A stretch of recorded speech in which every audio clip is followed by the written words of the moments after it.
Okay, thank you very much, the beloved patriot of the fourth estate. My name is Oluoch Babu, and this evening, it is quite unfortunate that the nation is still experiencing a major setbacks and a crisis in the sector of political affairs and the economic needs, whereby we have come at a juncture whereby the beloved patriot of the fourth estate are profoundly disheartened and extremely disillusioned.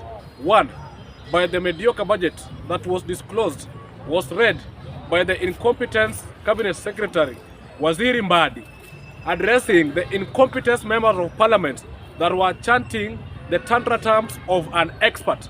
I wonder whose expert is John Mbadi is. And it is, if he's the expert for Sam Atandi and the mediocre immigrants from our neighboring nations, the likes of this MP from Garissa, then that I can agree with. Or if he's an expert of Oscar Sudi and incompetence and academic illiteracy, then I can agree. Because a person calling himself to be an expert cannot disclose a budget with a wider deficit of 5.5%, that is an increase in increment in the wider deficits of the budget. The financial year of 2025-2026 had a deficit of 4.7%. This time has increased to 5.5, that is 1.1 trillion. The government is purporting through the National Treasury to borrow 985 billion Kenyan shillings locally, that is going to sit in 12.6 trillion Kenyan shillings. That is a major setback to the national debt that Raila Odinga, the late honorable, the enigma in this nation before he dies, he advocated for the audit of the national debt through his memorandum of understanding of the 10-point agenda and precisely recommendation 2 of the NADCO report.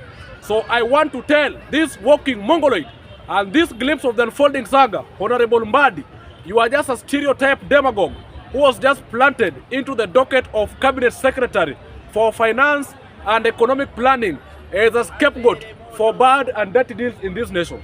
I would answer, how can an expert, a person call himself in public domain, an expert and a certified public accountant figure, to disclose over 500 billion Kenyan shillings money allocation to the security sector, and is totally disheartening and extremely disillusioned, and quite worthwhile to understand the fact that the agriculture, the backbone of an economy, being allocated less than 72 billion Kenyan shillings.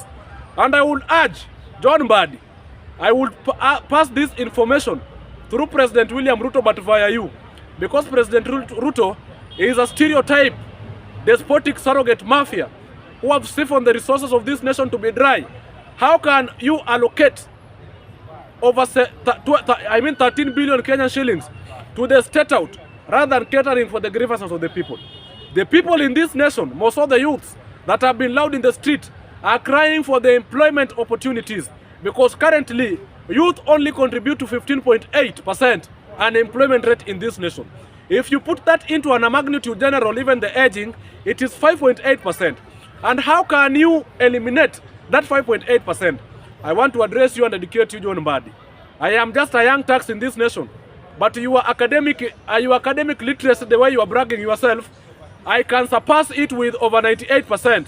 Because a person who is cerebral capacity cannot cater for the grievances of the people, we assume is a brain berserkness. And your natural habitat, I would advise you, if you move straight to Thika, you advise or you divert to left hand side. You go to Madara mental checkup so that the brain berserkness can be eliminated and you cater for the grievances of the people. For you to eliminate the 5.8% unemployment, you could have allocated more money in the manufacturing sector through the State Department of Labor and Industries and Economic Development Zone, so that the manufacturing sector can produce more jobs to the youths, and that is going to cater for high labor, and high labor is going to expand manufacturing, the cost of production, and the production, market production is going to increase, and that is going to expand farms, and the output per capita is going to skyrocket. So you brain berserkness and stereotype demagogue, a pogrom who is going to lunatic the progression of this nation, I want to tell you, we as the people of Kenya, we are tired to be handled by the stereotype pogroms, lunatic figures whose their main aim is to maraud the public resources at the expense of enriching selves. Na mimi nashangaa sana wewe William Ruto. Wewe unasema wewe umeokoka.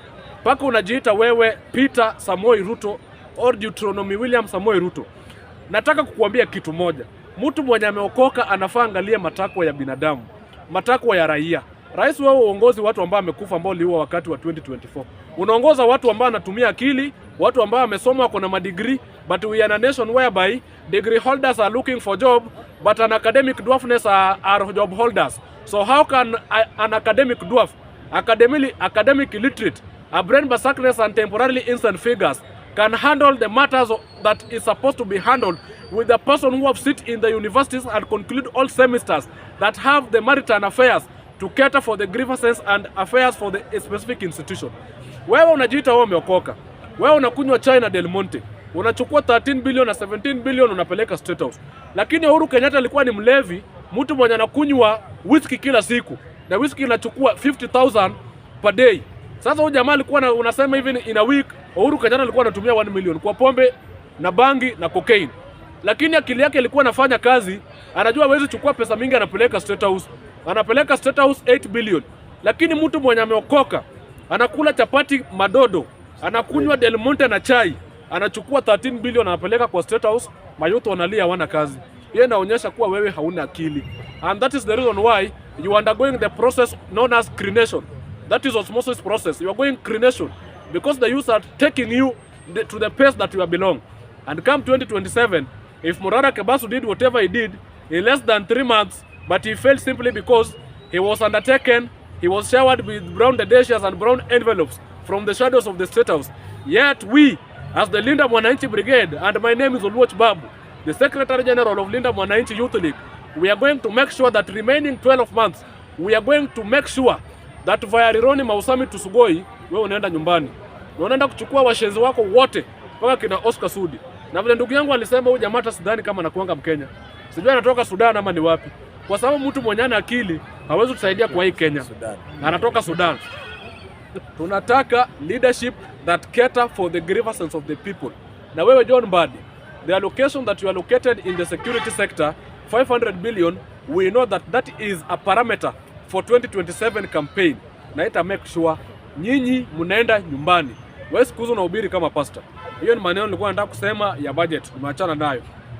Ni kurudi kwa parliament yangu ya Lang'ata. Lang'ata pale nimeona wakatili, Makala ameharibu Lang'ata. Sasa nataka kuja hapa Nairobi kuvania senator. Na Jalango wewe, since independence, we are recording things that are totally incoherent. Si kitu ambayo tujaiona. Umelipa magoons shilingi 500. Wanaenda kupiga watu pale St. Cathedral kwa sababu wana discuss mambo ya budget. For God's sakes. And you are campaigning or you are bragging yourself to vie for senatorial seat. You want to enter into the House of Representation, the upper house that is being handled by lawyers. You are incompetence. You are stereotype. You are just a cantankerous figure that cannot cater for any deed in this Nairobi. What are you going to oversight in Nairobi? And I wonder if your election is supposed to be held even tomorrow, your wife could have voted even Faith Odhiambo as the senator. Because we know Faith Odhiambo anataka kuwa senator Nairobi. Na huyo ndo sisi tutapatia yeye. Kwa sababu yeye analinda raia. Analinda mwananchi. Na tunataka Sifuna kitoka, Sifuna ni lawyer, Omwami. Anajua vile watu wanateseka. Tunataka turekebishe yeye na lawyer. Sasa Faith Odhiambo, despite the fact that you have not disclosed your bid for senatorial seat in Nairobi, whereas the people we have already disclosed the public domain, and if the leadership are calling you, we want you to come on board.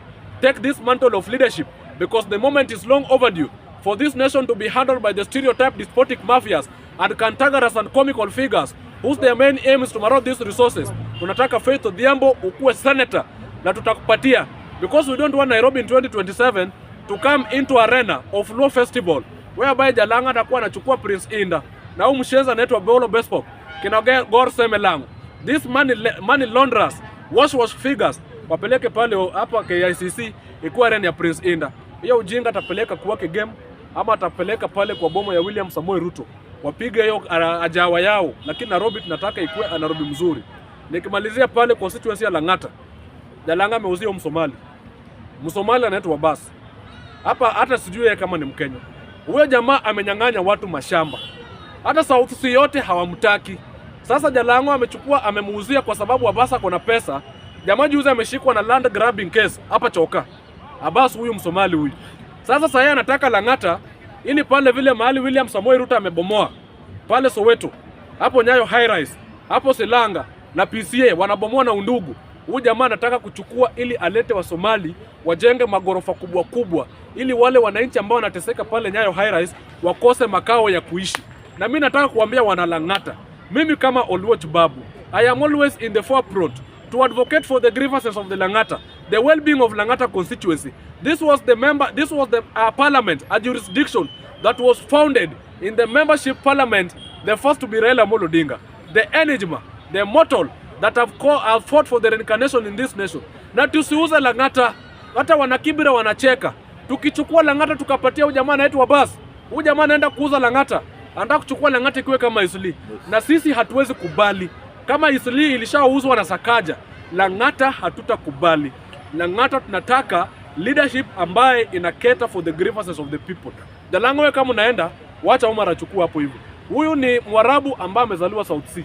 Lakini yeye atasaidia raia kwa sababu yeye ni mtu ambaye leadership yake imeonekana as cater for the grievances of the people. Abasa ana agenda.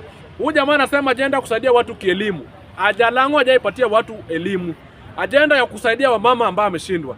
Empowerment. Jamaa ameenda Saudi Arabia, maona inatakana over 1,000 jobs for the people from Kenya, because Kenya have been known globally as the people that are competent, the people that are academic literate, the people that are inclusive, and the people who can cater for the grievances, can cater for any affair of institution. Na amesema jobs zinatakikana. Kenya imejulikana international. Lakini hao washenzi, hao matapeli kina Abbas na Jalango hawezi saidia watu ili wapeleke kule. Jamaa amesema kiingia atapatia watu job. So as I conclude, we cannot be frightened by any hobgoblin nature and the economic status of the stereotype demagogue by the name of Abbas Khalif. As far as the trivial ends and the cascade of the scenario is concerned, Abbas, wewe mwaga pesa Lang'ata watu wakule na wote enda kukufa na Jalango mkienda huko game. Hatuwezi ongozwa na mahaienda mafisi. Tuta make sure Omar amechukua Lang'ata na Lang'ata itasonga mbele into a palpation exodus, and we are going to maneuver whereby the grievances of the people is being articulated in accordance to the constitution of Kenya, not into accordance to Abbas Khalif, the stereotype thug, a pogrom who is going to masmarod the resources of the Republic of Lang'ata constituency. Thank you very much.